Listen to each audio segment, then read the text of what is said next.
Quero dar uma boa noite, então, a todos os presentes, agradecer, né, a disponibilidade e a participação de todos que estão conosco aqui agora. Este é um evento, um webinar, que trata sobre o reconhecimento e tributação dos vários tipos de receitas digitais. É um evento do programa de mestrado e doutorado em Controladoria e Finanças Empresariais, um programa profissional, em conjunto com o programa de planejamento, o curso de planejamento tributário, que é um curso de pós-lato sensu, do curso de Direito. Então, esse evento de hoje conta com a moderação minha e do professor Edmundo Medeiros, que é o coordenador do curso de lato sensu em planejamento tributário, e conta com a presença da doutora Leni, que elaborou a sua dissertação sobre este assunto, né? É um programa que vai contar horas de atividade complementar. À medida do desenvolvimento da palestra, eu vou colocando aqui no chat o link do formulário de inscrição, que o pessoal coloca ali os dados para podermos emitir os certificados. E eu vou, então, passar a palavra para o professor Edmundo, para ele falar alguma coisa a respeito do curso de lato sensu em planejamento tributário.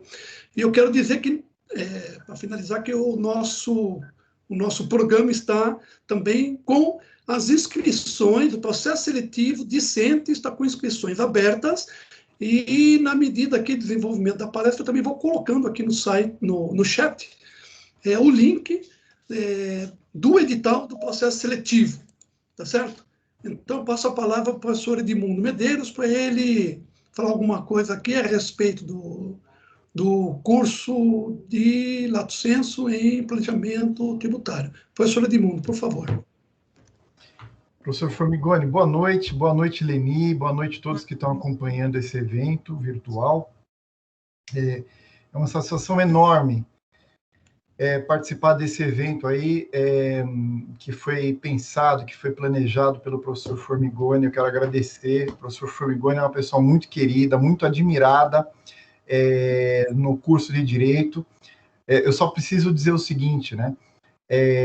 A primeira liga estudantil oficial do curso de Direito é a Tax and Accounting League, a TA League, né? E quando a TA League foi formada, os alunos que formaram a TA League, né? Hoje a TA League ela tem 180 membros, que são alunos e ex-alunos, todos ali ligados à área do direito tributário. E quando a TA League foi formada, os alunos elegeram algumas pessoas muito admiradas, né, da área, para figurarem como patronas ali da Liga, né? Então, uma dessas pessoas foi o professor Ives Gandra da Silva Martins, e o outro foi exatamente o professor Henrique Formigoni. Então, como eu disse, uma pessoa muito admirada, muito querida no direito, e portanto, eu não tenho nem palavras, é uma grande satisfação participar desse evento aí, cuja mediação eu divido com ele. Muito obrigado, professor. Muito obrigado pelas palavras, professor Edmundo. Imagina. Agora, Formigoni, veja só, né? O aluno que termina o curso de Direito no Mackenzie, ele tem um leque de possibilidades, todas oferecidas dentro de casa, no próprio Mackenzie. Então, os alunos conversam comigo lá no 10º semestre, no núcleo de tributário, né? E aí eu comento com eles o seguinte, olha, se você quiser cursar um lato sensu, nós temos o lato sensu aqui que eu coordeno de direito tributário no Mackenzie. Se você quiser um caminho muitíssimo interessante, muito recomendado por mim, você pode cursar contabilidade em 2 anos com o pessoal do CCSA. Eu até costumo dizer, eu falo para os meus alunos o seguinte, olha, eu vou dar para vocês um conselho que eu daria para o meu filho, né? Que Se você quer ser um grande tributarista, um profissional reconhecido e respeitado, você precisa de conhecimento contábil, você precisa de um conhecimento que o curso de Direito não tem condições de te dar. E aí, evidentemente, óbvio, né? O nosso curso de contabilidade para graduados em 2 anos é uma ótima pedida, é uma ótima recomendação. E além, portanto, de um curso de pós-graduação lato sensu ou uma outra graduação em contabilidade que seria feita em 2 anos, nós temos os programas de mestrado e doutorado, stricto sensu.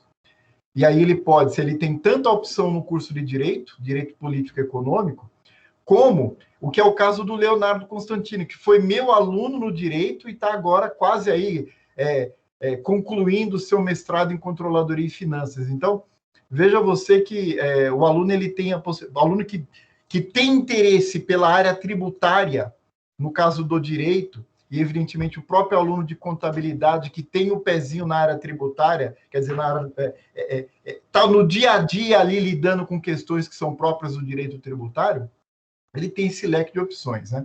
O lato sensu que eu coordeno, Formigoni, se você me permitir, eu vou dizer o seguinte, né? Se o aluno fizer uma pesquisa rápida na internet, ele vai ver que ele tem aí muitas opções de cursos de pós-graduação lato sensu, né? Evidentemente, o Mackenzie não poderia ser só mais um, né? O que nós, no Mackenzie, preparamos para sermos aí um diferencial no mercado, né? Simplesmente, Formigoni, abraçamos a vocação do Mackenzie, que é reconhecida pelo mercado, que é o conhecimento, a preparação dos nossos alunos na prática. Quer dizer, no direito, a gente costuma dizer o seguinte, né? Você pode ter bons estagiários de direito da USP, você pode ter bons estagiários de direito da PUC, mas os melhores são do Mackenzie porque eles vêm com uma pegada prática muito grande, né? Eles têm essa coisa que o mercado mesmo reconhece, né? Se você pergunta ainda essas pesquisas que são feitas, inclusive o RUF da Folha de São Paulo, né? Por que será que os profissionais do mercado gostam dos profissionais mackenzistas? É porque nós somos teóricos? É óbvio que não. É porque nós temos esse conhecimento de aplicação, esse conhecimento prático. E aí o nosso curso de pós-graduação, né? Assim, só para mencionar aqui algumas disciplinas, veja, são disciplinas de um curso de pós-graduação em Direito Tributário. E aí nós temos disciplinas, por exemplo, essas 2 primeiras são lecionadas pela nossa palestrante, a Leni, né? Que olha só, Contabilidade Tributária Aplicada. E também é uma outra disciplina, Gerência, Escrituração e Apuração de Tributos. É a Leni que vai palestrar hoje, que nos dá essas 2 disciplinas de uma forma magistral, os alunos adoram, uma professora muito bem avaliada, né? E outras disciplinas para você ter uma ideia dessa pegada aplicada que o nosso curso tem. Processo tributário aplicado, judicial e administrativo, elementos materiais e processuais dos crimes contra a ordem tributária, compliance tributário, né? Ou seja, fundamentos teóricos e aplicados do compliance, direito societário aplicado ao planejamento fiscal, elementos fundamentais do planejamento tributário, planejamento tributário aplicado, estudo de casos, elementos teóricos e aplicados da tributação nas operações internacionais. Veja, eu citei algumas disciplinas, nós temos um total de 15, né, disciplinas, então, mas todos com essa pegada aplicada. Então, eu posso dizer isso com absoluta tranquilidade, porque eu preparei esse programa olhando e entendendo o que tinha à disposição no mercado. E nenhum programa do mercado, e olha que eu estou falando, incluindo todo mundo aí, eu estou incluindo Fundação Getúlio Vargas, eu estou incluindo o INSPER, eu estou incluindo o PUC, nenhum programa tem essa pegada tão aplicada, tão prática quanto o Mackenzie. Então, participar desse evento, coordenado pelo Formigoni, com uma das nossas professoras palestrando, não posso dizer outra coisa, é uma grande honra, uma grande satisfação, né? E aí eu gostaria agora, aproveitando o gancho, né, a nossa palestrante, a professora Leni Segura, eu já disse aqui, ela é professora do curso de pós-graduação em Direito Tributário do Mackenzie, né, com 2 disciplinas que são disciplinas próprias de contabilidade, né, contabilidade tributária aplicada e gerência, escrituração e apuração de tributos. né? A Leni, ela é mestre em controladoria empresarial pelo Mackenzie, né? E sócia da Open Book Assessoria Contábil e Segura Sociedade de Advogados, né? Então, é uma profissional extremamente gabaritada, não apenas do ponto de vista prático, mas acadêmico, né? E quando eu digo acadêmico, eu falo com conhecimento de causa, porque eu coordeno um curso no qual ela participa como professora e sempre muito bem avaliada. Então, eu acho que é isso que eu tinha para dizer inicialmente. Eu, então, devolvo a palavra para você, Formigoni, para que você, então, passe a bola para a Leni. Muito obrigado, viu? Obrigado, professor Edmundo. Então, você vê que a parceria é uma parceria de sucesso, porque o nosso programa também é um programa profissional, com uma pegada prática, e o curso de especialização em planejamento tributário também tem uma pegada prática, ou seja, nós realmente somos voltados ao mercado, em resolver problemas do mercado, das empresas, buscar soluções que resolvam problemas empresariais que tragam maior competitividade às empresas. Esse é o objetivo, né, do nosso programa, do curso também do professor Edmundo, de planejamento tributário. Então, vou passar a palavra para a Leni, que vai fazer a exposição sobre o reconhecimento e tributação de receitas digitais, que foi uma dissertação que ela elaborou no programa de controladoria e finanças empresariais, baseado, tendo como base um grupo de clientes que tinha no escritório, que era da área musical,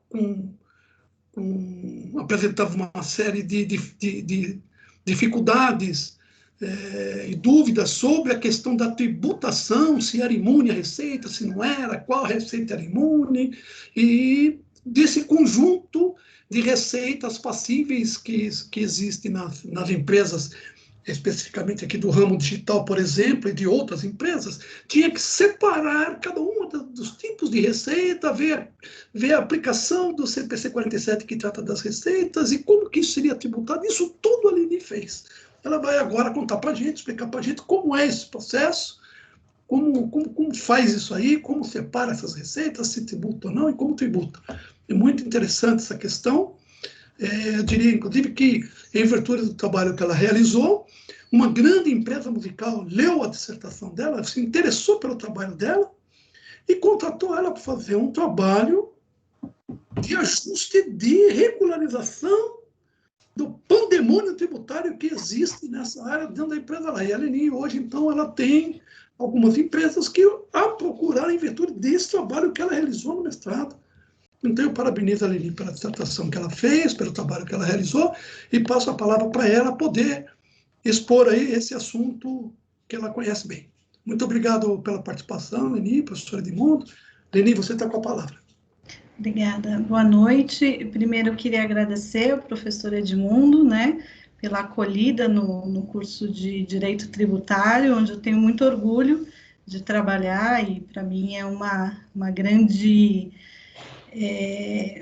vitória, né, poder estar em conjunto nesse programa que é tão interessante, é tão prático, e para mim é um grande orgulho mesmo lecionar aí contabilidade tributária e escrituração, onde eu posso trazer o meu lado advogada, o meu lado contadora, né, e unindo essas duas coisas, trocar com os alunos que vêm de mercado e que têm aí N questões, né, que trazem para a aula e que a gente possa discutir e engrandece a todos nós. Então, muito obrigada, professor Edmundo. Agradeço imensamente também o professor Formigoni, que foi grande parte desse trabalho que eu elaborei, por ter aí comprado a ideia, né, uma ideia inicialmente aparentemente meio maluca, porque a gente estava pegando um complexo de empresas com todos os problemas possíveis e imagináveis para estudar isso e buscar uma solução que ia trazer um entendimento novo, né, vindo com essa questão das receitas digitais e de como entender isso tudo, e eu levei o problema, professor Formigoni, dizendo, olha, eu gostaria de desenvolver um trabalho nessa área, a gente tem sofrido, entre aspas, né, um desafio com esse cliente em conseguir organizar isso tudo, que o mercado ainda não está preparado,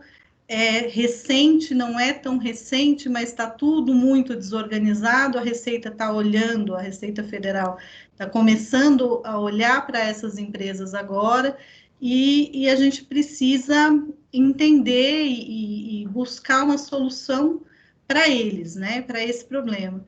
E o mestrado profissional me deu a oportunidade de juntar aí a teoria, a prática e encontrar o que hoje a gente julga ser uma solução. É lógico que daquilo que foi desenvolvido na época, né, a gente já teve algumas mudanças, inclusive em decorrência da pandemia, novas receitas surgiram, novas empresas digitais surgiram, todo mundo precisou se reinventar um pouco, principalmente na área musical, então tem novos produtos para a gente entender que tipo de receita é essa, e poder aplicar a tributação nessas receitas. Então, eu preparei uma pequena apresentação que eu vou passar de forma rápida, né, para contar um pouco a história do que a gente desenvolveu e buscar aqui discutir essas receitas. Então, o tratamento contábil e tributário, a gente fala inicialmente de receitas digitais. Esse trabalho ele foi desenvolvido basicamente em empresas musicais. Então, que tipo de empresa é essa, né? São empresas que são formadas por artistas da área musical e que têm, a partir do surgimento da internet como um meio mais forte, né?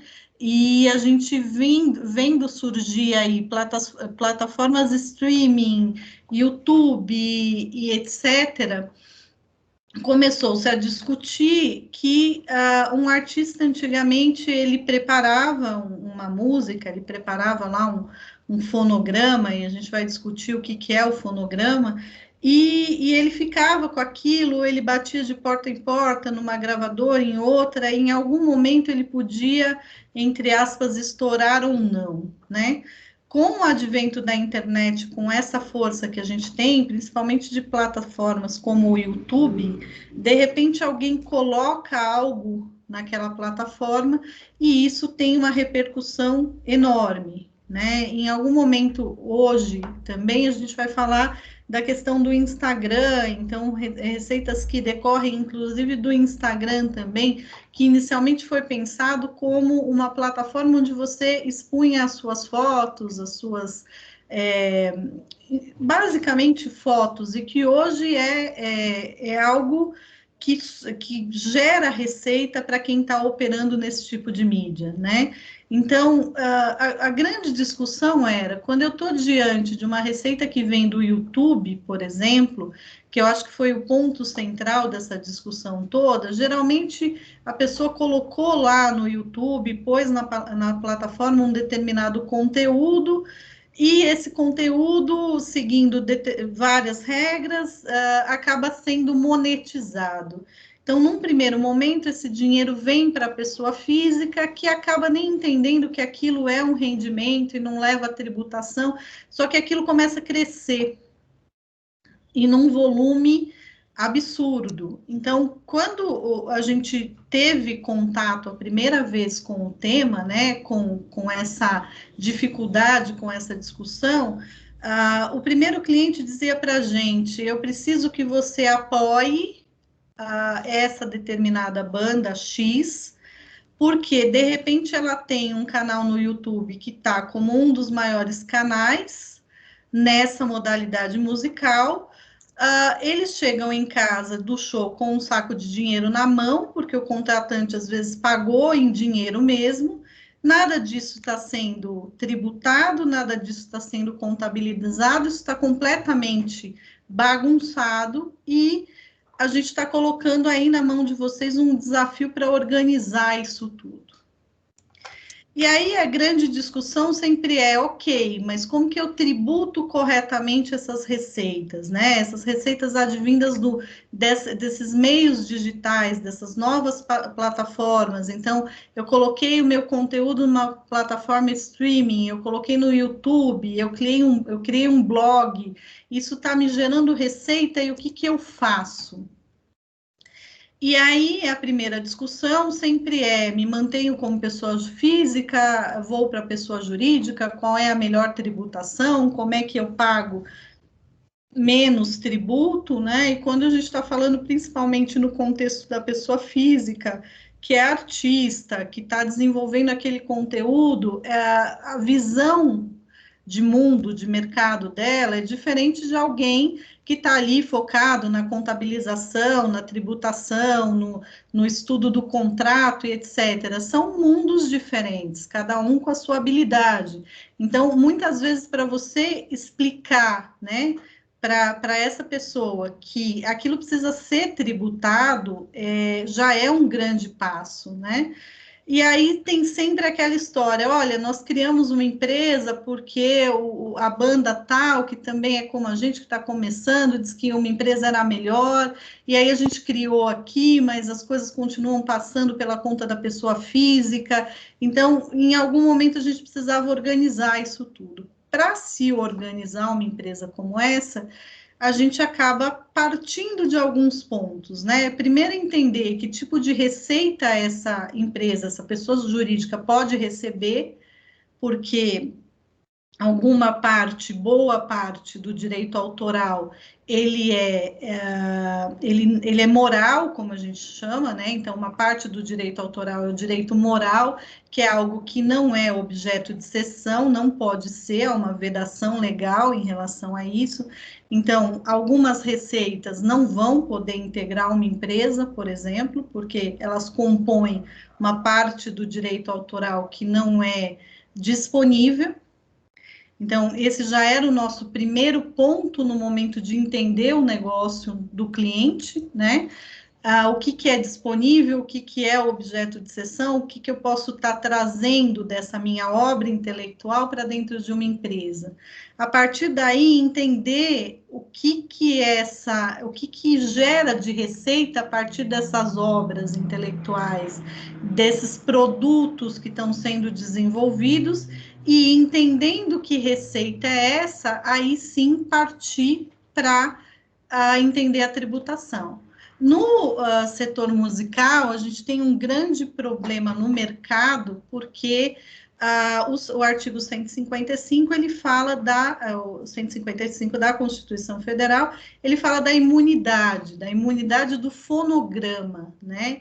Isso foi divulgado no mercado a partir de 2004, 2005, com essa emenda constitucional, no sentido de que era uma imunidade musical.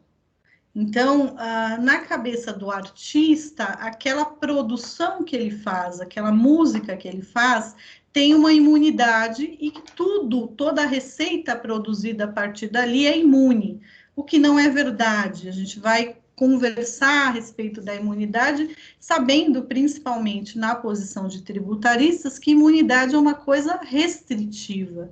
Então, o que recebe a imunidade constitucional é simplesmente o fonograma, e a gente precisa entender o que é o fonograma, onde está ali aquela obra inserida. Não é tudo, então nem toda a receita de uma empresa musical é imune.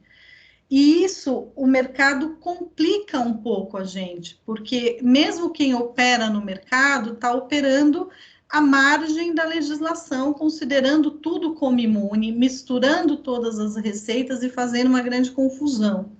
Então, o que trouxe para a gente o nosso grande problema, né, o que traz para a gente o desafio de estudar isso, é entender o que é que tem de receita ali dentro, né? O que é que tem de receita nessas empresas, o que é que gera receita, que tipo de receita é essa, se é uma receita de venda de um produto, se é uma receita de um serviço, se isso é royalty, o que tipo de receita eu estou criando quando eu estou desenvolvendo e colocando no mercado aquela minha produção, e a partir daí tributar, e tributar dentro das bases legais para essa tributação. Para se ter um exemplo, a gente recebeu há pouquíssimo tempo um novo cliente também nessa área, em que a tributação dele é feita da seguinte forma: a administradora informa, né, ao contador o montante de receita do mês todo, sem segregar que tipo de receita que é. Então, se é venda de show, se é venda de fonograma, se tem receita de plataforma digital ou não, se tem receita de vinda do YouTube, não importa. Ela diz, olha, entrou no meu caixa montante de X. O contador pega esse X, calcula os tributos e manda pagar. E a gente descobriu, inclusive, que não tem nem emissão de nota. Então, uma aberração, digamos assim, bastante grande dentro desse mercado ainda, em que se precisa entender que há obrigações acessórias a serem cumpridas, que cada receita tem um tratamento diferente, que eu não posso, por exemplo, considerar uma receita de show como uma receita, uma entrada de ingresso de show, como uma receita antes que eu preste efetivamente o serviço do show, né? Então, que eu entregue ao cliente aquilo, que aquilo tudo é adiantamento, portanto, não pode ser um lucro distribuído, não deve ser levado à tributação, porque se o show é cancelado, eu não tenho como reaver, eu tenho que entrar com uma repetição de débito e tal. Então, como classificar isso tudo muda completamente a formatação da empresa.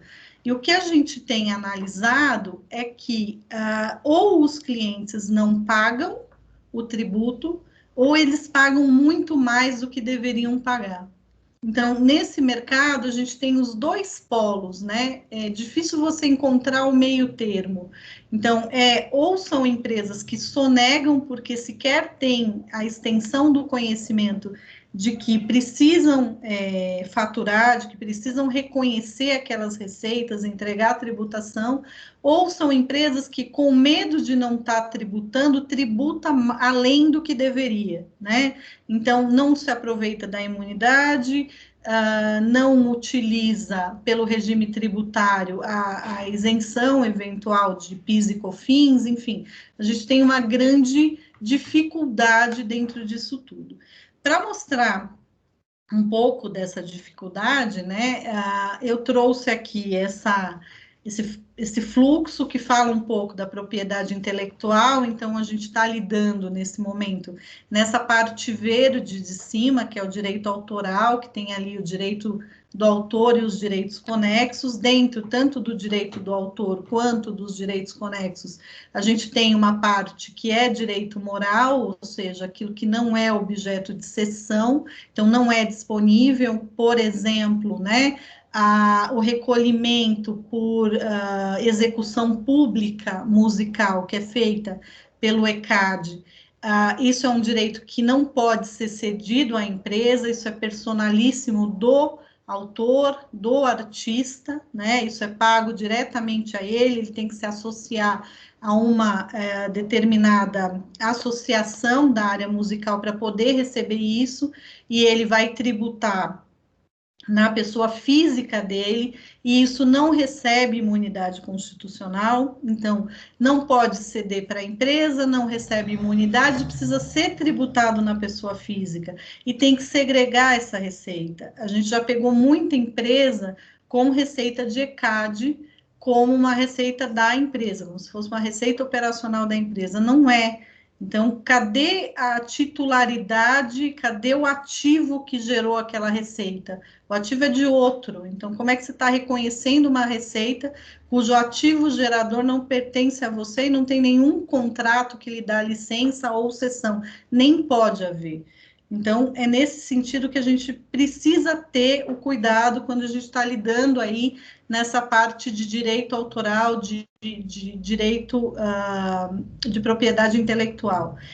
Tomando ainda, né, um ponto de extrema importância aqui, no início desse estudo, quando a gente foi falar de YouTube, né, o YouTube, a receita específica do YouTube, a gente vai conversar também um pouquinho mais para frente sobre isso, ela vinha de propaganda, então, de uma regra específica do YouTube, que é uma quantidade de seguidores no canal.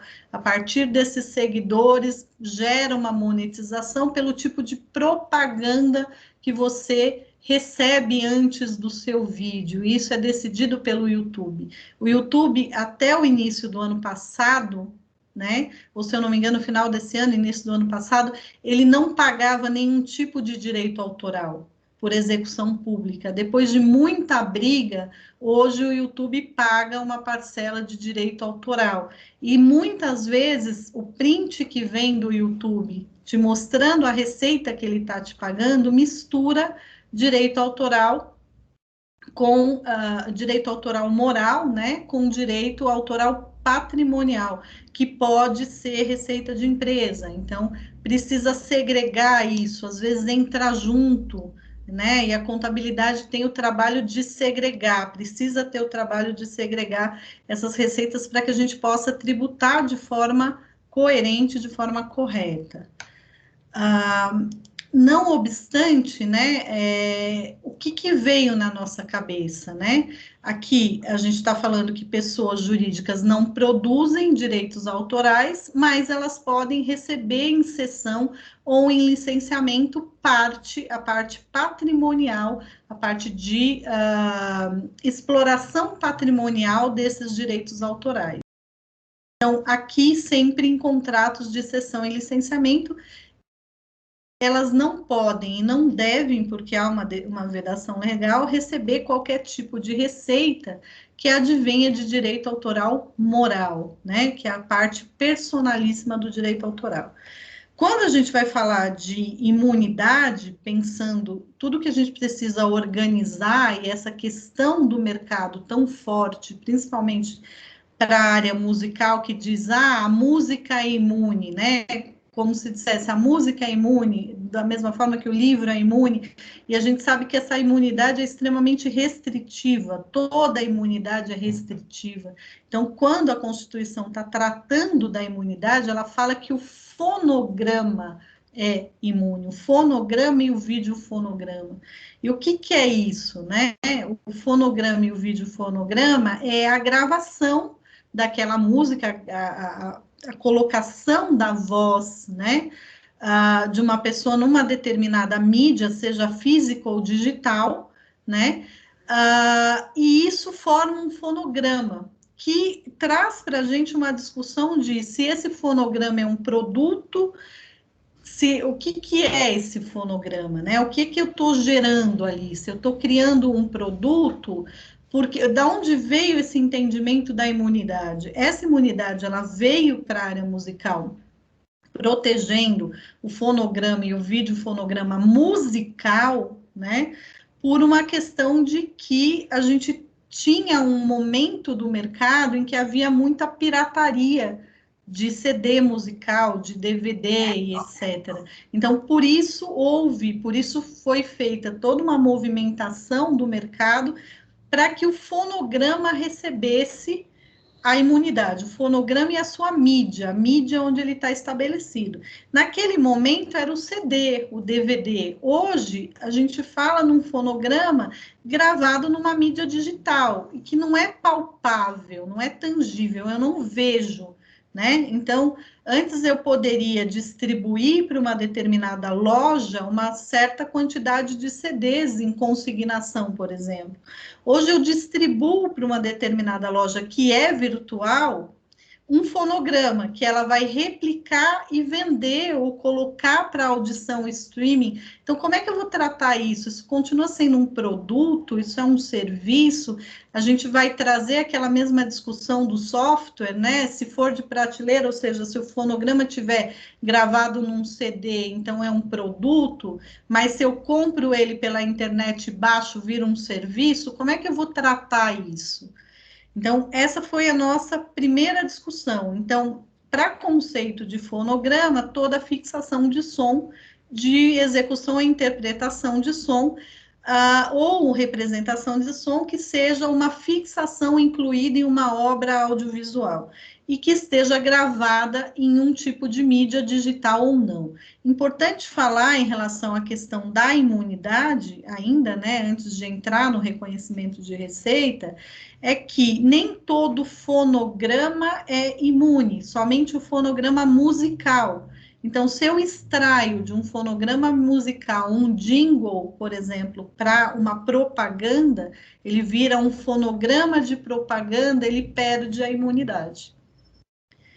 Então, não dá para tratar tudo. A gente tem tudo da mesma forma, né? A gente tem, ao cuidar de uma empresa como essa, músicas que são colocadas como tema na abertura da novela, músicas que são refeitas para criar um jingle de um comercial, e isso gera receita. Essa receita gera um fonograma, mas é um fonograma de marketing, ele não é mais um fonograma musical, ele perdeu aquela característica, e essa receita que advém da comercialização desse fonograma, que é específico para propaganda, ela não tem imunidade. Então, eu preciso separar, eu preciso saber como reconhecer cada receita, indo um pouquinho mais longe, né, e buscando o que há de nobre nos nossos cursos no Mackenzie, que é aplicar, você conseguir levar o seu conhecimento e aplicar no caso prático.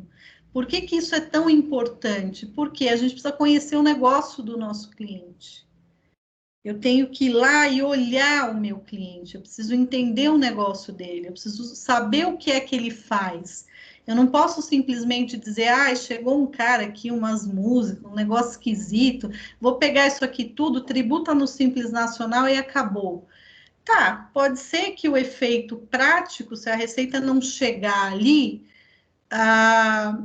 seja o mesmo do que a gente fazer todo esse trabalho de segregar a receita e tal.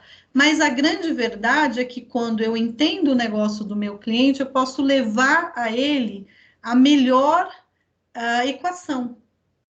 E eu acho que o que a gente tem de nobre, né, como advogado, como contador, como alguém que integra as duas disciplinas, consegue transitar de forma interdisciplinar, é exatamente isso. Eu vou entender o negócio do meu cliente, eu vou reconhecer contabilmente essa receita, e quando eu reconheço da forma correta, eu tenho condição de aplicar a melhor tributação ali. Então, eu não estou mais criando um planejamento tributário, como a gente pensava lá atrás, quando eu comecei a advogar, que eu ouvia do cliente que chegava no escritório e falava assim, eu quero um planejamento para não pagar imposto. Isso não existe mais. O que a gente tem hoje é como é que eu vou pagar imposto de forma consciente e correta, para que eu não tenha um auto de infração, para que eu tome uma decisão de risco. Então, dizer, não, nesse caso, eu tenho um entendimento diferente do da Receita Federal ou estadual, seja lá o que for, eu quero, enquanto empresário, correr esse risco e eu vou defender essa tese numa ação judicial, numa consulta à Receita Federal, eu vou brigar por esse entendimento que eu estou tendo. Para isso, eu preciso entender o meu negócio e saber separar cada receita e reconhecer cada receita. O CPC 47, ele entrou em vigor exatamente no meio do meu trabalho, né? Eu sempre brinco que eu me formei no ano que mudou o Código Civil e eu estava preparando a dissertação de mestrado no momento que mudou o CPC, que falava do reconhecimento das receitas.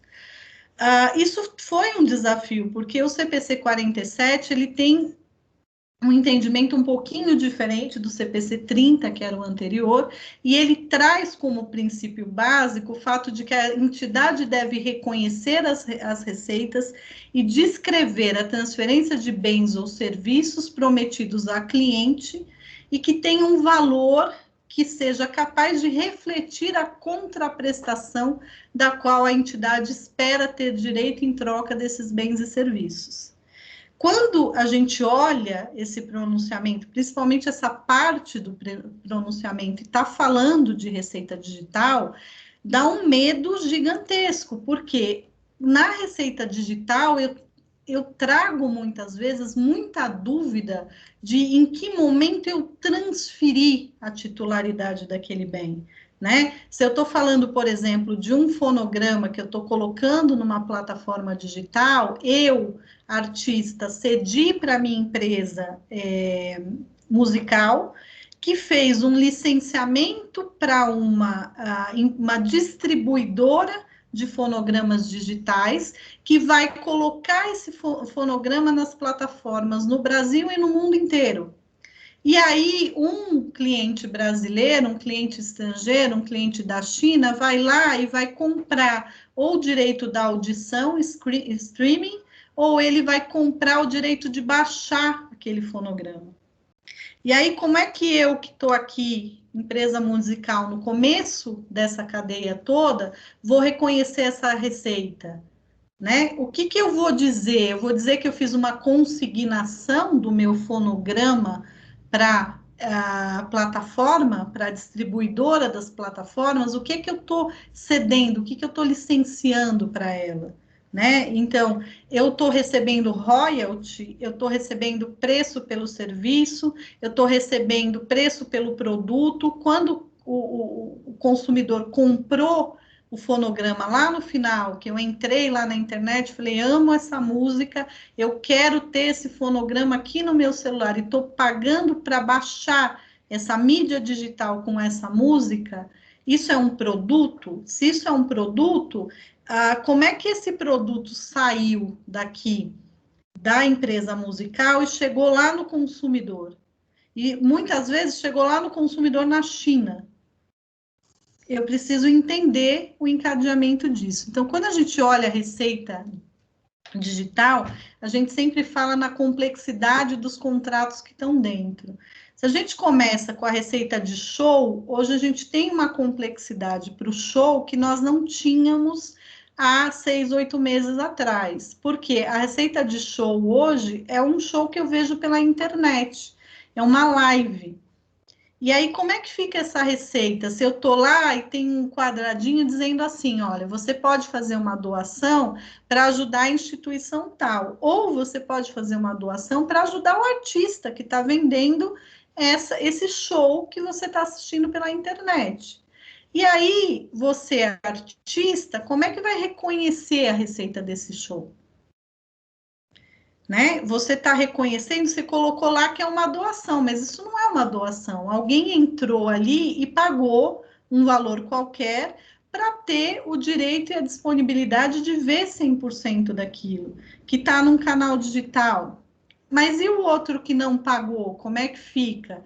E depois, quando eu pego essa mídia, quando eu pego a gravação desse show e coloco no YouTube, tenho lá não sei quantas visualizações, e cada vez que se abre esse vídeo dessa live que foi feita pela internet, eu vejo uma propaganda, essa propaganda gera monetização para o artista que fez o show. Então, que receita é essa que traz essa monetização? Ainda pensando, né, em que tipos de receitas a gente tem quando vai discutir as receitas digitais, quando a gente fala na receita de exploração do fonograma, videofonograma por meio de contrato de licenciamento de direito de exploração, através de distribuição digital, o mercado pratica o seguinte, isso é um licenciamento, todo mundo da cadeia recebe royalty. Legal, mas e aí? Porque eu, de alguma forma, eu vendi um produto, eu vendi um bem, né, que não está numa mídia física, que não é tangível, mas aquilo que o consumidor final comprou lá na China ou comprou aqui, é a mesma coisa que o consumidor comprava quando entrava na loja de CD e pegava ali um CD para fazer isso. Então, como tratar isso, né? Vou tratar isso como um produto, vou tratar como um serviço? Se é royalty, se todo mundo está recebendo royalty é uma receita que decorre de exploração de direito de alguém, de direito autoral de alguém, de direitos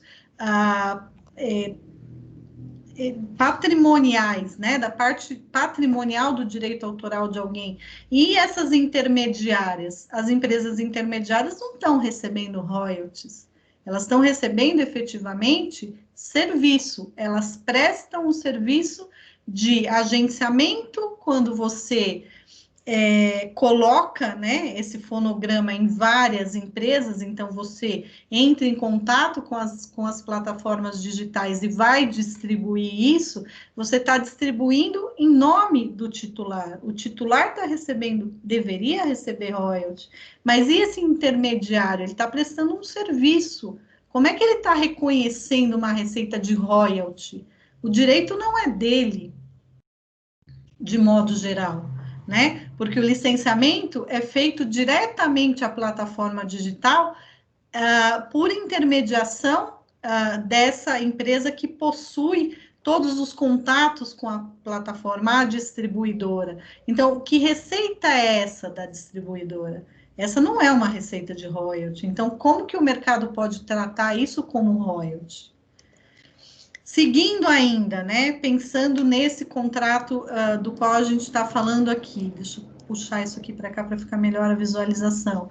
A gente tem contratos em que eu tenho a empresa musical que faz o licenciamento dos direitos ou está, entre aspas, consignando a distribuidora, ou através de uma cessão, ou através de um licenciamento, ou mesmo de um contrato de prestação de serviço, o direito dessa distribuidora de colocar, né, através ou de um contrato de subseção, ou de consignação, ou simplesmente de um agenciamento, onde é a própria empresa musical que dá à loja virtual o direito de comercializar, seja streaming ou seja através de venda, esse fonograma, esse vídeo fonograma, que é de titularidade da empresa musical. E isso tudo depois é vendido ao cliente final. Então, o que eu estou falando? Do que eu estou falando? De uma venda de produto, de uma venda de serviço? Então, aqui no final da cadeia, eu tenho uma venda de produto ou serviço. Então, isso que o cliente está pagando para a loja virtual é um preço pelo produto, pelo serviço que foi por ela disponibilizado. Ele não paga royalty, a loja virtual. Quando isso volta, isso pode voltar assim como um preço pelo produto ou serviço, pelo menos uma boa parte disso. E no final a gente tem o pagamento de royalty, mas aqui no meio da cadeia não.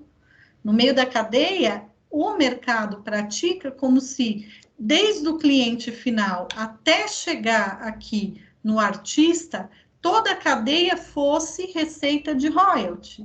E se a gente olha com detalhe o contrato, a gente percebe que não.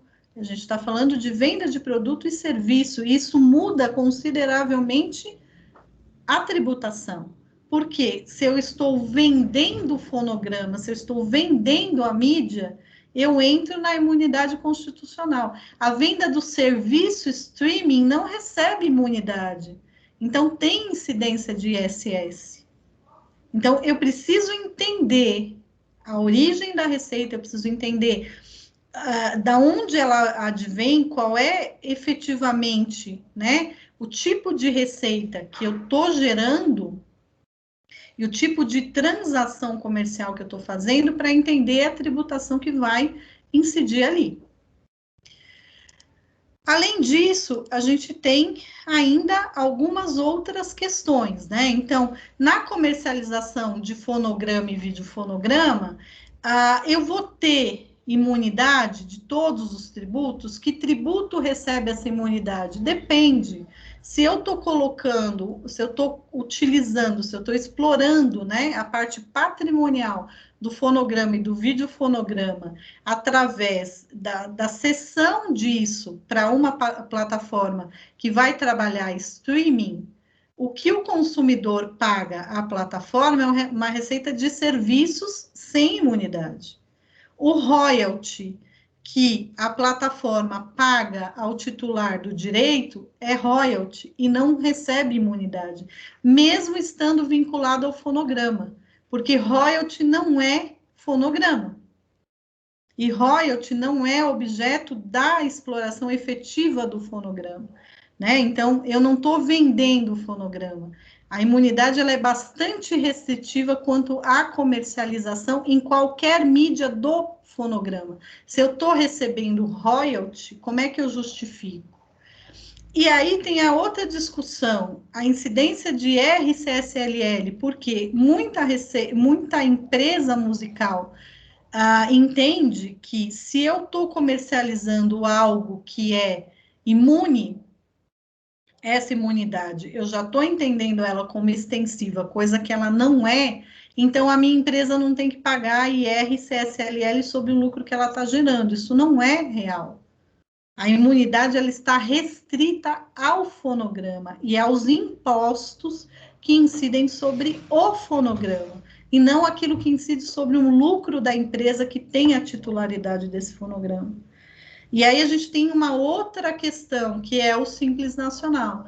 Quando eu estou tratando no Simples Nacional e eu tenho a comercialização efetiva de um fonograma, eu consigo enquadrar na imunidade, eu estou vendo essa imunidade, muitas empresas e muitos operadores, né, da contabilidade entendem o seguinte: bom, o Simples Nacional é uma alíquota.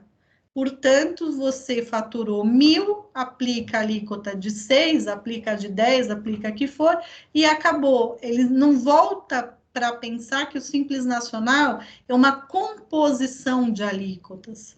E se parte dessa composição, se algum dos tributos que compõem, né, a alíquota total do Simples Nacional, como, por exemplo, ICMS ou ISS, se é imune, eu tenho que extrair aquele valor de dentro da alíquota geral que você está aplicando naquela operação. Para além disso, o que a gente tem? Receita de serviço streaming. Receita de serviço streaming, como eu disse, ele não é imune, ele não está abarcado pela imunidade que a Constituição traz. Quem está prestando o serviço streaming não é o artista, não é a loja que tem, a empresa, né, musical que tem a titularidade. Quem está prestando o serviço streaming é a loja virtual, lá no final, a plataforma. Então, é ela que presta o serviço. No Simples Nacional, ela precisa observar. Ela tem algum tipo de imunidade? Não. Ela está recolhendo corretamente, seja no Simples, seja em outro regime? Não sei. Aí você tem que observar quando você está reconhecendo as receitas da plataforma streaming, né? Que tipo de receita é essa? Você está levando um serviço, você está disponibilizando um serviço que não tem nada a ver com royalty. Então, quando eu pago o Netflix, quando nós pagamos o Netflix, quando nós pagamos o Deezer, Apple Store, seja lá onde for que eu estou utilizando um serviço streaming, eu estou comprando um serviço e eu estou pagando por um serviço. Aquela receita é receita de serviço para a plataforma. Ela não é royalty. Eu não estou pagando royalty. Mesmo que a plataforma, para colocar aquela música, aquele filme, etc., à sua disposição, ela tenha de pagar royalties ao titular desse direito depois. Mas o consumidor, ele não está pagando royalty. A receita de royalty é uma outra discussão. A imunidade, ela é imune, o fonograma é imune, né? A comercialização do fonograma, a receita gerada a partir do fonograma. Agora, quando você cede o direito de exploração a terceiros e está recebendo royalty, esse royalty não recebe imunidade. Então, como é que eu vou estender essa imunidade? Eu não posso, de novo, imunidade é algo restritivo. Receita de royalty tem PIS e COFINS? Depende. Se eu estou no regime do lucro presumido e a receita de royalties é uma receita esporádica, ela não é uma receita operacional, eu não vou ter PIS e COFINS. Então, eu preciso entender se a minha empresa musical ela vai receber, né, royalties, se o objeto dela é licenciar todo aquele direito, toda aquela cadeia de coisas, né, que ela tem. Então, isso é uma receita operacional, isso faz parte da operação dela, então, sim, a gente vai ter PIS e COFINS. Se eu estou falando de uma receita esporádica de royalties, eu estou lá no regime do lucro presumido, eu posso não ter PIS e COFINS, eu preciso avaliar, né? E a mesma coisa dentro do Simples Nacional, eu preciso avaliar a incidência de PIS e COFINS quando a gente está falando de receitas de royalties. Enfim, quando a gente vê uma empresa, a gente acaba vendo esse nó de fio que tem aqui, né? Todo mundo já viu um nó de fio como esse, que é como nó de corrente feminina, né? Masculina também, mas geralmente quem faz um bolo de corrente é mulher, né? Com todo respeito, não é uma posição... É a gente que tem muita bijuteria acaba embolando uma na outra. Quando a gente vê isso, para você conseguir tirar uma coisa de dentro da outra e entender o que, é muito complicada. Então, hoje, a praxe do mercado é fazer um bolo, é fazer esse nó mesmo, para que seja muito difícil identificar que tipo de receita eu estou lá no meio. Isso dificulta também a Receita Federal para olhar e verificar como é que aquilo tem que ser tratado e tributado. Porém, a Receita Federal já tem todo um movimento no sentido de estudar esse tipo novo de receita e já está com um plano efetivo de autuação para os próximos anos, para verificar essas empresas que estão embolando essas receitas e tratando tudo do mesmo jeito, para ver se efetivamente não está tendo perda de recolhimento tributário, perda de receita tributária, por conta de não se conseguir entender que tipo de nó é dado dentro dessas empresas. Para piorar a situação, a gente sempre tem receita advinda do exterior. Porque quando eu entrego, né, o meu fonograma, o meu material, para que seja colocado numa plataforma streaming, essa plataforma é acessada no Brasil, é acessada no exterior.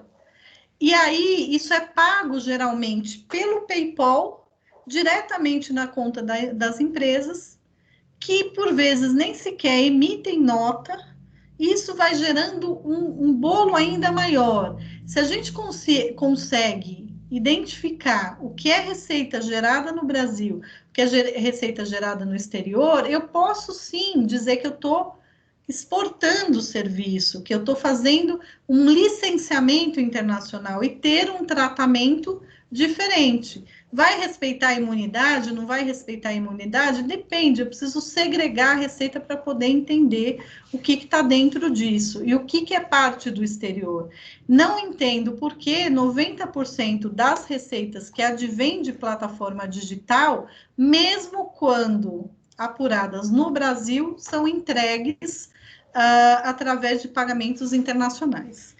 Para eu não me estender tanto mais, que já está passando bastante do nosso tempo, tem aí as receitas de YouTube, que são uma grande discussão, porque, na verdade, o YouTube não paga pela execução do vídeo, ele não paga pela disponibilização do vídeo, ele paga efetivamente para quem tem mais de 10 mil, né, seguidores no seu canal, por visualização que acontece, mas a visualização vinculada à propaganda que ele está colocando. Então, ele recebe uma receita de publicidade, e se aquele vídeo movimenta muito e, portanto, eu tenho uma execução muito grande de publicidade antes dele acontecer, eu aumento ou diminuo a minha monetização. Então, que receita é essa? É uma receita de serviço? É royalty? O que eu estou recebendo?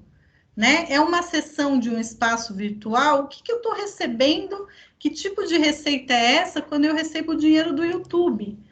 Eu coloquei o meu vídeo lá, eu estou cedendo um espaço no meu canal para colocar efetivamente propaganda, para que o YouTube defina que propaganda ele está colocando.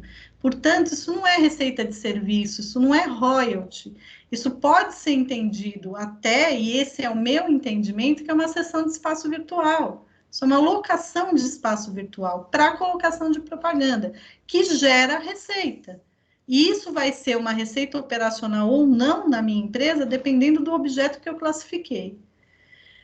Em relação à receita de blog, né, para a gente finalizar mesmo, porque eu já estourei o meu tempo aqui, a gente tem os canais de portal de provedor de conteúdo e outros serviços, agenciamento de espaço de publicidade e etc. Então, quando alguém coloca uma publicidade dentro do seu blog e isso te gera receita, você está fazendo o quê? Você está cedendo um espaço virtual. Novamente, a gente está falando de uma receita de locação de espaço virtual.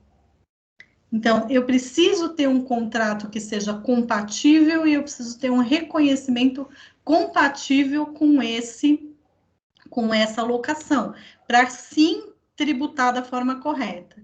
Ainda a gente vai ter receita de live, a gente tem novo, receita de treinamento, de aula online. O que é isso? Que tipo de receita é? É uma prestação de serviço de treinamento? Mas e se a pessoa acessa lá na plataforma no YouTube depois e está me gerando publicidade? O que é que eu estou recebendo? Então, eu tenho N outras possibilidades dentro desse mundo novo, entre aspas, virtual, de plataformas, onde efetivamente a gente tem que buscar entendimentos de que tipo de receita é essa, e só depois de entender que receita é essa, é que eu posso efetivamente tributar. Se eu tributo tudo no bolo, né, eu, na verdade, vou estar misturando tudo, eu vou estar dificultando a Receita Federal, num primeiro momento de que faça um entendimento, mas num segundo momento, certamente, a Receita virá e vai dizer, olha, vocês estão tributando isso aqui tudo junto, vocês estão considerando uma imunidade que deveria ser restritiva como absoluta, e eu tenho aqui uma conta bonita para você pagar agora. E tente se defender. Obviamente que para nós, advogados, a gente sempre vai ter um espaço, né, de buscar uma defesa, de buscar uma tese, de buscar uma justificativa para aquele entendimento. Mas isso só é possível se eu tiver o mínimo de organização da minha empresa. Se tudo tiver embolado, inclusive com a pessoa física, a gente tem um cenário horrível pela frente para conseguir sustentar qualquer defesa que seja. Tá? Então, esse é o que eu tinha aqui para trazer a vocês inicialmente sobre esse tema. Muito obrigado e pela apresentação, bem esclarecedora. A gente percebe, né, nós percebemos que é um assunto complexo, com muitas variantes, não são fáceis de serem equalizadas. Mas o bom profissional, independentemente dos obstáculos, precisa buscar fazer aquilo que é correto. Se é difícil a separação entre as receitas, a identificação para fins de reconhecimento de cada item da receita, isso deve ser feito. É o que você apresentou e nos mostrou.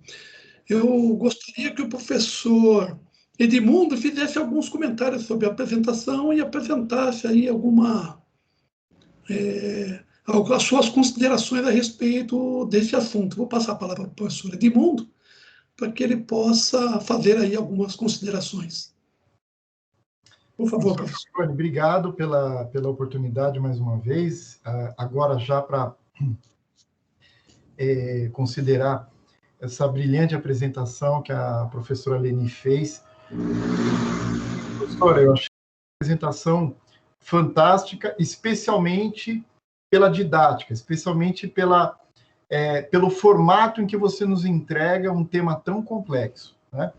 Então, a gente tem em primeira mão, né, a compreensão do porquê a professora Leni é uma professora tão bem avaliada lá na pós-graduação de Direito, apesar dela receber no colo aí 2 disciplinas espinhosas para o aluno do direito, né? Quer dizer, explicar em pouca, obviamente, comparativamente com o curso de graduação, explicar em poucas aulas aspectos, digamos, essenciais, estruturais da contabilidade tributária, da gerência de tributos, da escrituração de tributos. Então, está aí a explicação, né? Essa forma clara, transparente, didática com que você apresentou esse tema.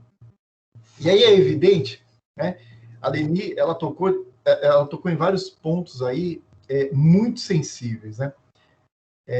E veja, esse é um tema tão complexo que, se nós avançássemos aqui, provavelmente daríamos braçadas aí até em aspectos como a disputa que nós temos hoje entre estados e municípios para tributar o streaming, né? Quer dizer, é óbvio, né? Nós aqui como contribuintes ou como advogados e contribuintes, nós olhamos assim, resumindo uma palavra, né, como uma insanidade o Estado querer cobrar ICMS de algo que é evidentemente um serviço de qualquer natureza, que é o caso de streaming, né? Mas, por mais inacreditável que isso pareça, alguns estados, aqui em São Paulo, eu acho até que a questão está um pouco mais tranquila, mas alguns estados, né, apoiados até por norma do próprio CONFAS, estão lá tributando streaming, né, de forma concomitante com os municípios, né? Então, imagina o balaio de gato que essas empresas estão ao terem que lidar com tudo isso que a Leni acabou de colocar aqui, e mais 2 entes buscando tributar o mesmíssimo fato gerador, né? Então, não é à toa que em qualquer ranking de análise de tributação ou de análise de sistema tributário que você faça no mundo, nós, orgulhosamente, ocupamos sempre a última posição, né? Então, sistema tributário mais complexo, estamos lá aí é o contrário, estamos na primeira posição. Na primeira posição. Sistema tributário que mais desestimula investimento, olha nós lá de novo, né? Sistema tributário em que se gasta mais tempo com o cumprimento de obrigação acessória, Brasil, né? E quando você vê a distância para o segundo lugar, assim, são quilômetros, né? E aí, Leni, uma coisa que eu achei interessante, você comentou, né? Essa ideia de que algumas empresas têm de que elas podem ocultar receita ou elas podem alcançar uma economia tributária embaralhando ou bagunçando, né, criando aquele emaranhado de fios, na intenção de, com isso, criar uma nuvem ali e impedir a atuação da Receita Federal, né? Eu só posso dizer o seguinte, né? Ledo engano, né? Porque a Receita Federal ela não dá ponto sem nó. Exatamente. No pior cenário disponível, se ela não tiver absolutamente nada na mão para autuar, ela vai arbitrar. E ela vai arbitrar da forma mais pesada possível, né? Podendo, em alguns casos, até adotar a aplicação de multas de ofício absurdamente pesadas, né? Nós estamos falando de multas que chegam a 150%, 225%, é algo, para dizer o mínimo, bizarro, né? E aí, Leni, frisando novamente que a gente não tem absolutamente nada a acrescentar na sua exposição, que ela foi brilhante, ela foi didática, ela foi concisa. Meus parabéns pela sua exposição. Eu só queria, se fosse possível, Leni, que você fizesse algum comentário sobre o que você andou vendo por aí, eventualmente, em termos de decisões da Receita Federal. Aí, talvez, eu não sei, no âmbito do CARF, eu não sei nem se haveria decisões envolvendo essa abordagem, esse tema que você fez, ou, eventualmente, soluções de consulta. Quer dizer, formalmente, você já viu alguma coisa, alguma decisão por parte da Receita Federal abordando os aspectos que você tratou aqui, né, do reconhecimento desse tipo de receita, Leni? Então, mais uma vez, obrigado, e eu te devolvo a palavra. Professora Edmundo, muito obrigada. Eu que agradeço, né, a colaboração e a contribuição de vocês e poder estar tratando aqui desse tema com pessoas tão qualificadas, é sempre um orgulho. A grande verdade é que a gente está nadando num mar em que a gente não conhece nada, né? Infelizmente, nós não temos decisões ainda, nem decisões judiciais, nem o CARF. Tem alguma coisa da Prefeitura de São Paulo, né, falando sobre o entendimento da Prefeitura sobre a imunidade dessas receitas que vêm de plataforma digital. Então, elas entendem que não se aplica.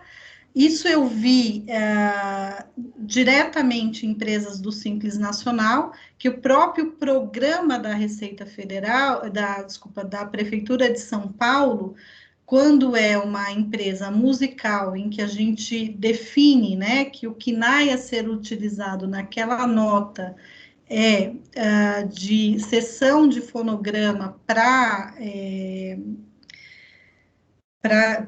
venda em plataforma digital e etc., que tem um KNAI específico, automaticamente a alíquota do Simples Nacional ela já é diminuída no que seria a parte do ISS.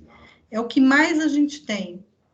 E aí vem uma discussão, se isso ocorre porque a Prefeitura de São Paulo está entendendo que efetivamente aquilo é uma comercialização de um bem, de um produto, portanto, não teria ISS mesmo, porque não é um serviço, ou ela está entendendo que há uma imunidade em decorrência do 155 da Constituição. Não sei. Isso é uma solução de consulta que nós fizemos há pouco tempo, há pouquíssimo tempo, tem uma semana e meia, e daqui a pouco eu vou ter uma resposta da Prefeitura sobre o que é que eles estão considerando quando eles tiram essa parte do ISS de dentro da alíquota, mas eu não tenho uma resposta nesse momento. Eu olhando enquanto prefeito, enquanto quem estuda o assunto, eu reitero a minha posição no sentido de que é um produto, então, de fato, não teria ISS. Só que a gente está falando de uma empresa musical, ela está enquadrada como uma empresa de serviço. Se isso for um produto, eu deveria ter uma inscrição estadual, eu deveria estar colocando, e não é isso que está acontecendo na prática. A gente tem uma empresa de serviço que não tem inscrição estadual e que está recebendo aí um benefício da prefeitura. Possivelmente, no meu entendimento, por ela estar entendendo que há uma imunidade no ISS nesse caso. Tá?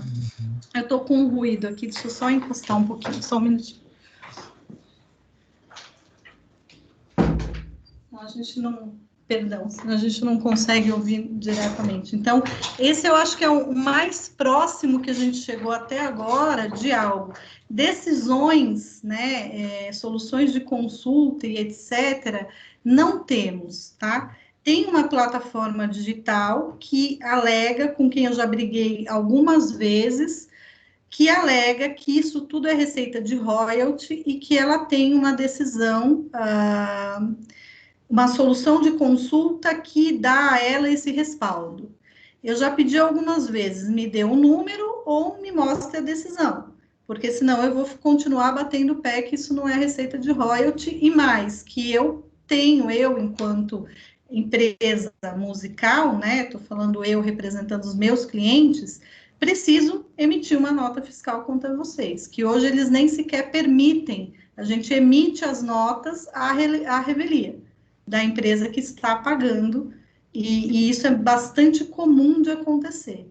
Então, eu não tive acesso a esse documento, eu já procurei em todos os lugares e a gente não cheguei a ele ainda, né? Eu acho que ele não existe, mas enfim, né? Pode ser que em algum momento a gente tenha aí conhecimento do teor dele. Tá, joia. Muito bom, obrigado, Leni.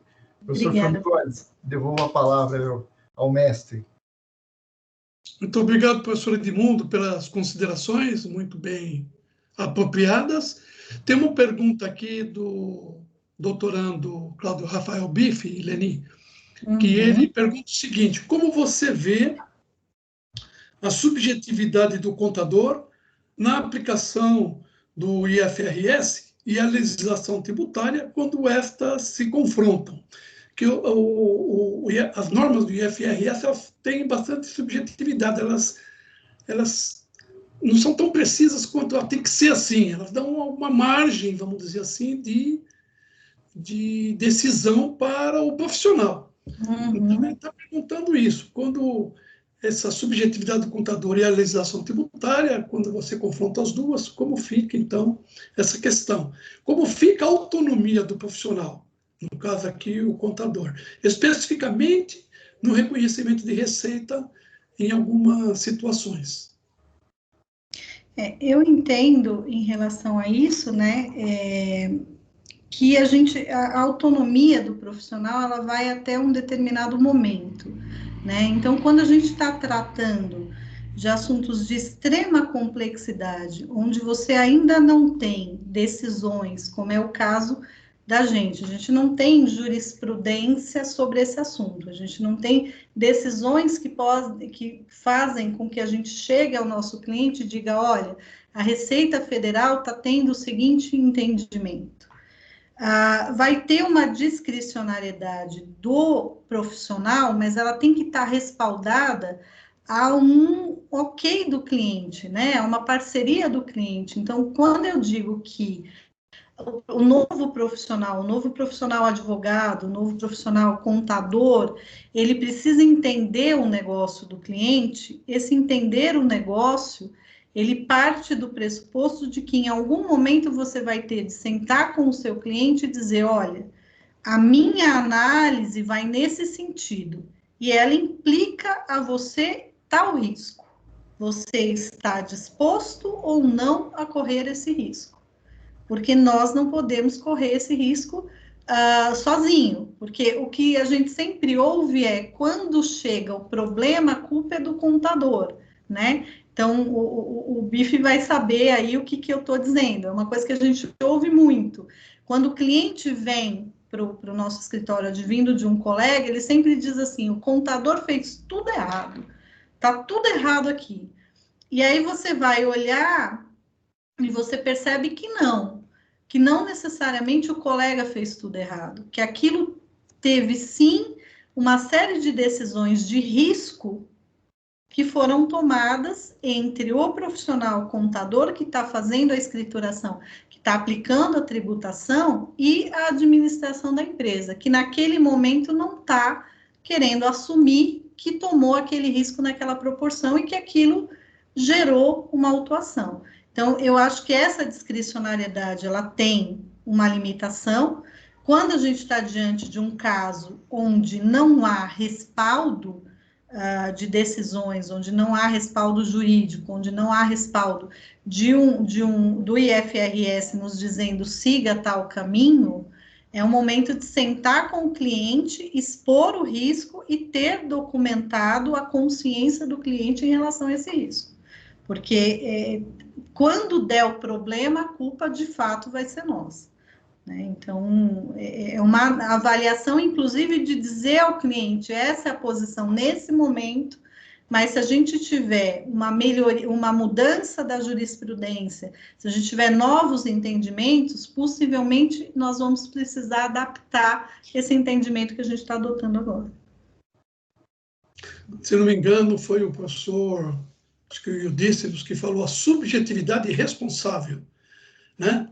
Então, a subjetividade, mas dentro daquilo amparado por aquilo que dizem as normas contábeis via legislação fiscal, né? Você apresenta para a empresa as possibilidades, diz qual é o caminho mais adequado e a empresa é que decide qual caminho vai seguir, né? Existe uma corrente que estuda gerenciamento de resultado e realmente também é um problema, porque usando da subjetividade, se faz ou provisões ou alguns ajustes contábeis ou a maior ou a menor do que aquilo que seria adequado em prol de um objetivo da empresa. E segundo a teoria, diz que é ludibriando o usuário da contabilidade, porque ele não sabe que aquilo foi feito e exatamente para que ele tome uma decisão com esse viés que a empresa deseja, né? E diz que isso não é ilegal. Bom, se não é ilegal, pelo menos é antiético, né? Porque se você faz alguma coisa para enganar alguém, não é ético, tá certo? Mais alguma pergunta? Desculpa. Não, é a tal da contabilidade criativa que dizem por aí, né? E a contabilidade criativa vai cair numa criatividade bastante grande da Receita Federal depois, né? No momento de aplicar a multa. Então, é um problema, sempre um problema. O Bife respondeu aqui que era exatamente isso aí, que a responsabilidade, a prerrogativa, né, do contador, por ficar entre a contabilidade e a tributação. E está aqui parabenizando pelas informações precisas que você deu. Muito obrigado, professor Bife. Bem, como não há nenhuma outra questão aqui apresentada, eu passo aqui para a Leni para fazer aí, se deseja falar mais alguma coisa. Eu queria inicialmente agradecer a oportunidade de trazer aqui o tema, né? E espero que esse tema seja interessante para muitas pessoas. É importante para a gente, quanto mais pessoas estudando algo, mais a gente consegue desenvolver, né? É duro quando você parece que está olhando um oceano e não tem nenhuma luzinha ali, né? Então, você está tentando buscar algum caminho, a gente já tem movimentos, né, de estudo dessa área, principalmente na parte de streaming, mas o que eu observo é que na área musical, especialmente, que foi onde eu foquei a maior parte do meu tema, a gente ainda está bastante embolado, né, e bastante obscuro. Então, é necessário parar e pensar um pouquinho, né, então, toda vez que a gente puder discutir esse tema, que as pessoas puderem trazer entendimentos diferentes do nosso, esses entendimentos são muito bem-vindos para que a gente possa pensar e abrir aí a nossa cabeça e enxergar de uma outra maneira e buscar uma solução mais interessante para todo mundo, que não seja sonegação de forma alguma, mas que seja uma aplicação responsável da tributação, um reconhecimento responsável da receita, para que o cliente possa olhar a empresa dele e dizer, olha, esse meu produto dá resultado e esse não, né? Eu tenho uma visão do meu negócio, mesmo sendo um negócio que tem tantas minúcias, tantos meandros. Então, é muito importante para a gente ter questionamentos, estudos e verificações dentro dessa área. Então, eu agradeço a oportunidade de estar podendo falar e de ter pessoas que se interessam em ouvir e, de repente, em questionar, em mandar entendimentos diferentes, o que para a gente é sempre muito bom. Então, mais uma vez, muito obrigada, professor Formigoni, professor Edmundo, pela oportunidade de estar aqui com vocês e com quem está nos ouvindo também. Muito obrigada. Muito obrigado, professora. Vou passar a palavra agora ao professor Edmundo para ele fazer também as suas considerações finais aí sobre o evento. Ok, obrigado, Formigoni. Já disse o quão didático eu vi que foi essa palestra aí, um mérito enorme da Leni. E aí eu queria saber uma perguntinha rápida aqui, Leni. Planos para transformar todo esse conhecimento, todo esse tema complexo num livro, Leni? Podemos ter esperança de ter tudo isso na nossa prateleira aqui atrás, ó. Obrigado, Edmundo. Nesse ponto, o professor Formigoni vai me socar, né? Assim, literalmente, porque eu disse a ele que eu iria transformar isso e eu, infelizmente, não tive ainda... dizer que não tem tempo é feio, né? É realmente feio, parece coisa de quem não está disposto. Mas eu ainda não tive... a grande verdade é que, ao longo desse período, eu observei algumas mudanças naquilo que havia sido estudado e eu queria adaptar.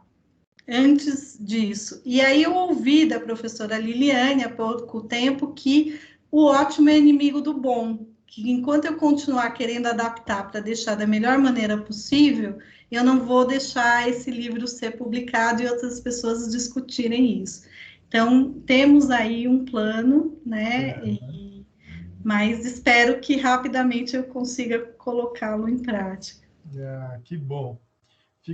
Fico feliz em saber que temos, então, uma luz aí. Teremos a chance em breve de ter tudo isso daí aqui atrás na prateleira para a gente consultar, para a gente utilizar. Obrigado, Leni. Mais uma vez, obrigado, Formigoni. Foi uma grande satisfação. Conte sempre comigo. Sempre que você organizar eventos brilhantes como esse, ver que tem um espacinho aí para eu participar, tá bom? Um forte abraço para todos que estão assistindo. Um abraço para a Leni, a nossa querida professora de contabilidade lá do curso de pós-graduação. E obrigado, Formigoni, mais uma vez, um forte abraço. Muito obrigada. Obrigado, professora Edmundo.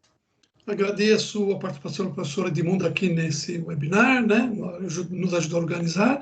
Agradeço a Leni pela apresentação. Agradeço a professora Liliane, que nos ajudou, ela que fez o folder para fazer a divulgação. Né? Nossa, ela sempre colabora conosco aqui nesses processos. Obrigado pelo Edmundo por ter cobrado esse livro da Leni, que eu faço isso de vez em quando, eu vou cobrar agora semanalmente. Né? Agradeço àqueles que estão aqui conosco, participando, aos discentes, aos professores que estão aqui participando, que nos ajudaram a organizar esse evento.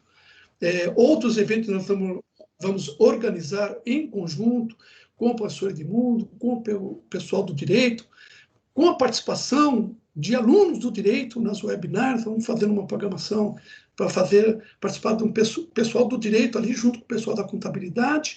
O que hoje está sendo chamado de direito contábil é uma coisa muito interessante, é uma parceria muito importante, né? Tem tudo a ver, juntar conhecimento contábil com conhecimento jurídico. E nos próximos webinars, contamos com a participação de todos que estão aqui presentes. Eu espero que essa palestra tenha sido útil para todos, que vocês tenham gostado. E se tiverem alguma dúvida, quiserem mandar algum e-mail, estamos à disposição para esclarecer. Agradeço a todos, então, pela participação e consideramos, então, o evento encerrado. Desejo uma boa noite a todos e uma boa semana. Muito obrigada, gente. Obrigado, Formigoni. Obrigada, Formigoni. Obrigada, professor Edmundo. Tchau, tchau.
Tá aberto, tem que encerrar. Peraí. Você tá aí?